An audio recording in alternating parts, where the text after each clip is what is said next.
सादर प्रणाम। ज्ञान मनुजस्यम त्रुटि नेत्रम, ज्ञान ही मनुष्य का तीसरा नेत्र है। मेरा नाम जामी प्रसाद राव, मैं तेलंगाना भारत से हूँ। मैं हिंदी शिक्षक का काम कर रहा हूँ। मैं पीजीटी हिंदी हूँ, जो Singareni collieries company limited aided पाठशाला में काम कर रहा हूँ। मुझे खुशी है कि मैं एक हिंदी भाषा का शिक्षक हूँ। मैं एक साहित्यकार और संपादक भी हूँ। भारतीय कला व संस्कृति के विश्व गुरु स्वदेश संस्थान भारत के एस.बी. सागर प्रजापति जी को मेरा कोटि कोटि नमन। मानव का अस्तित्व जहां से प्रारंभ होता है, वहीं से कला का जन्म होता है। कला व संस्कृति के साथ एक सभ्य समाज का विकास कर सकते हैं। कला व संस्कृति समाज को जोड़ने वाली कड़ी है। भारतीय कला दिवस सर्वप्रथम रविंद्रनाथ ठाकुर के जन्मदिन पर मनाया गया। यह बहुत बड़ी पर्व है, पर आज 21 राज्यों में राष्ट्रीय स्तर पर स्वदेश संस्थान भारत को जोड़कर रखी है। ये हमें गर्व की महसूस हो रही है। इसमें संग्रहित पेंटिंग व कलाकृतियों सप्रेम अनुदान से प्राप्त हुई है।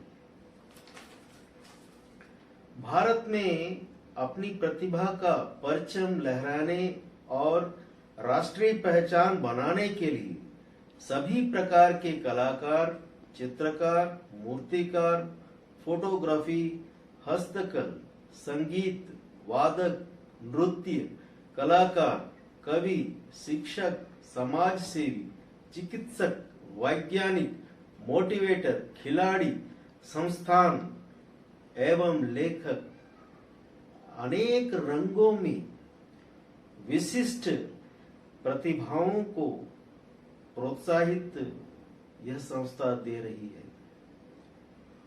स्वदेश संस्थान भारत सुशोभित से प्रज्वलित है। साहित्य समाज का दर्पण है, यह हम सब जानते हैं, और इसका नेतृत्व हम समाज पर पड़ता है।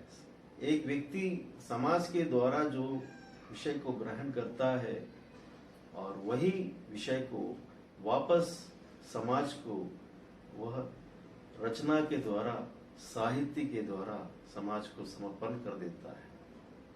यही एक उत्तम लेखक या कवि का गुण होता है। मैंने भी इसी तरह एक शिक्षक होने के नाते अनेक विषयों को बचपन से अपने गुरुओं से मुझे ज्ञान प्राप्त मिला, और मैं उसी व्याकरण अंश को लेकर मैंने दक्षिण भारत में मुख्य रूप से यहाँ की भाषा और व्याकरण की शुद्धता को बढ़ाने के लिए मैं जिस प्रकार अपने गुरुओं से ज्ञान प्रदान मिली है या भिक्षा मिली है, फिर उसी तरह यहाँ के आने वाले पीढ़ियों के लिए मैं एक आलोचना कर रहा था, और वो आलोचना आज साकार हो पाई, और वो व्याकरण अंश के द्वारा हुई, जो मेरी अपनी स्वयं पुस्तक है। इसका नाम है हिंदी भाषा एवं व्याकरण। हिंदी भाषा एवं व्याकरण, इसमें अनेक विषयों का, यहाँ पर व्याकरण की भाषा कैसे उत्पन्न होती है, तो इस तरह यहाँ पर हमने इसका पूरा भाषा कैसी उत्पत्ति हुई, भाषा पर कैसे विचार प्रकट करते हैं और भाषा के क्या गुण हैं और भाषा के शिक्षण की विधियां क्या है, ये सब कुछ संपूर्ण प्रसाद राव जामी मेरा नाम है। और देखिए, हिंदी भाषा एवं व्याकरण यह पुस्तक मैंने आने वाली पीढ़ी के लिए सभी को मुफ्त में दिया जाए, यह पिछली महीना यह पुस्तक बन के आई है। उसी तरह हमारे संपादक मंडल तेलंगाना की ओर से हम सब मिलके और मुख्य रूप से यहाँ भारत की आजादी के लिए 75 वर्ष का संकलन पुस्तक निकाले हम लोग, जो पुस्तक का नाम है भारत की आजादी का अमृत महोत्सव। इसमें मैंने संपादक किया है और 75 कवियों को इसमें जोड़ा गया है जो देश का वर्णन करें भारत की आजादी का अमृत महोत्सव, क्योंकि ये 75 वर्ष का स्वतंत्र भारत का हमारा गर्व की बात है। इसलिए हमारे तेलंगाना राज्य की ओर से यह पुस्तक स्वतंत्र भारत की आजादी का अमृत महोत्सव 75 कविताओं का संकलन पुस्तक हमने निकाली। उसी तरह साहित्य, हमने कहा समाज का दर्पण है, तो साहित्य के क्षेत्र में जैसे हिंदी साहित्य का इतिहास क्या है, इसमें हमने एक पुस्तक निकाली साहित्य विमर्श, जिसके संपादक मैं हूं प्रसाद राव जामी। और यहाँ निकाला गया है यह पुस्तक में कि साहित्य क्या होती है। इसमें मैंने हिंदी साहित्य का इतिहास समस्त 1050 से लेकर अभी तक, जैसे वीर गाथा काल, भक्ति काल, रीति काल, आधुनिक काल का वर्णन करते हुए मैं लिखा। उसके बाद मेरे से मिलकर 24 लेखकों ने हिंदी साहित्य का इतिहास के बारे में और उनकी चरित्र के बारे में, जो आने वाली पीढ़ियों के लिए एक मार्गदर्शक बने, उन्होंने स्वयं इस पर शोध करके हर एक लेखक 24 लेखक अनगिनत मूल्य विषयों को उन्होंने वर्णन करके लिखा, जो पुस्तक बनी साहित्य विमर्श। तो ये प्रोत्साहन होती गई भारत की आजादी का अमृत महोत्सव की हमें देखकर, तब वो तेलंगाना में बनी तो मेरी आलोचना अलग हो गई और मैंने पूरी भारत में ये पुस्तक बनाने के लिए सोचा। तो उसका फलस्वरूप यह निकला स्वतंत्र भारत का स्वतंत्र साहित्य। इसमें भी ये भी 75 कविताओं का संकलन निकला। इसमें 75 कवि के अतिरिक्त और भी 6 कवि जुड़ गए। उनको निराश ना होने के कारण, उनको निराश हो जाएंगे या वो कुछ गलत समझ लेंगे, इसलिए मैं 75 को और 6 मिलाकर 81 कवियों का संकलन भारत की आजादी के अमृत महोत्सव पर स्वतंत्र भारत का स्वतंत्र साहित्य मेरे संपादक में मैंने पूरे भारत के लोगों को, हर राज्य के लोगों को जोड़कर यह पुस्तक बनाई। इसके संपादक हूं मैं, प्रसाद राव जामी। और उसके बाद जब साहित्य पुस्तक जब इतनी अच्छी निकली, साहित्य विमर्श, तो मैंने सोचा अब साहित्य का मंथन क्यों ना करूं। अब साहित्य मंथन निकाले। इसमें 24 जो साहित्य विमर्श निकली थी, इसमें 40 लोगों का रचना इसमें लिखा गया। इसमें जो पहली जो मेरी साहित्य विमर्श थी, उसमें मैंने वीरगाथा काल समत से 1050 से अभी तक जितनी विषय हुई है वो लिखा था। यह पुस्तक में साहित्य मंथन में मेरी जो रचना थी और 40 लोगों की रचना भी थी, मुझे मिलाकर मेरी जो रचना थी, मैंने साहित्य का पूर्व भाग लिखा। सब लोग जानते हैं कि समत 1050 से वीरगाथा काल, भक्ति काल, रीति काल, आधुनिक काल, और उससे पहले हमारा साहित्य क्या था। इसलिए मैंने शोध किया और पढ़ा, मेहनत किया और अपने गुरुओं से जो ज्ञान प्राप्त किया था वो भी उनको अपनी पुस्तकों से ढूंढा, निकाला और उसका एक साहित्य मंथन में मैंने हिंदी साहित्य का पूर्व भाग मैंने लिखा। उसमें हमारे भारतीय देवों के,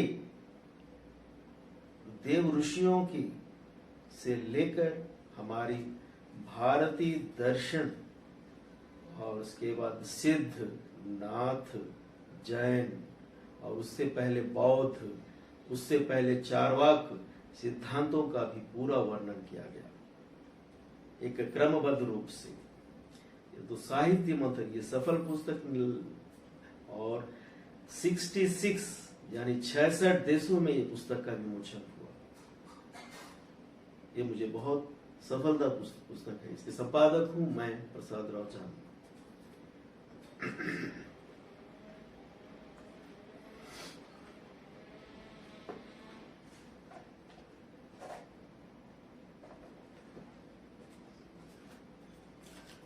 उसके बाद हमारी तेलंगाना में या पूरे भारत में पूरे लोगों को मिलाकर हमने कहानियों का संकलन निकाले। इसमें 50 कहानी के ऊपर कहानियां हैं, पूरे भारत में है कथा सरोवर। इसका संपादक भी मैं हूं, प्रसाद राव जानी, जो इतनी सफल पुस्तक निकाली तो बेहतरीन बनी। मुझे गर्व के साथ बहुत अच्छा लगा। इसमें अनेक प्रकार की नीतियां, जो भाव सफल हो और सुंदर हो और सौंदर्य हो और आनंद भूति हो और शिक्षाप्रद हो, ऐसे विषय इसमें कथा सरोवर में भरी हुई है। जैसा नाम है वैसी पुस्तक, देखिए आप लोग। और इसमें 50 तक कहानीकार हैं। कुछ लोगों का चित्र आप देख सकते हैं। पूरे भारत में है, पूरे भारत में जुड़े हैं, पूरे तेलंगाना से दिल्ली, जयपुर तक, हर जगह, हर स्टेट से इसमें जुड़े हैं। तो हम दक्षिण भारत के हैं और हमें खुशी है कि हमारे गुरु जो सागर सर हैं वो हमें आगे ले जा रहे हैं, अनेक विषयों का मार्गदर्शक के रूप में है और हमें दिशा निर्दिशा सब कुछ दिखाने वाले एक ज्ञानी गुरु मिले हैं और दोस्त मिले हैं। मुझे बहुत अच्छा लगा। भारत को जोड़ना है, भारत के साहित्य को बचाना है। और भी कई सारी पुस्तकें हम बना रहे हैं संपादक में। मेरा अभी साहित्य का पुस्तक और भी 43 लेखकों का पुस्तक बन रहा है और बन भी गया है। कुछ समय के बाद वो पुस्तक भी मेरे हाथ में आएगी। तो वो पुस्तक का नाम था साहित्य तरंग, साहित्य तरंग। इसमें 43 यानी 43 लेखकों का रचना है। इसमें भी साहित्य की, तो मैंने उसमें साहित्य की भाषा की कैसे कैसे परिवर्तन हुई, जैसे देव की भाषा, उसके बाद सिद्धों की, नाथों की, उसके बाद परंपरागति ऐसी बढ़ती गई, दार्शनिक में किस भाषा का प्रयोग किया गया और हमारी भाषा, भारतीय भाषाओं का परिवर्तन कैसे होते गया अपनी साहित्य में। उसके बाद वीर गाथा काल की भाषा, भक्ति काल की भाषा, रीति काल की भाषा, आधुनिक काल की भाषा और आधुनिक काल की नवीन आधुनिक काल की भाषा में कितनी परिवर्तन हुई, ये सब मैंने वो पुस्तक में मेरी लेख वहां है।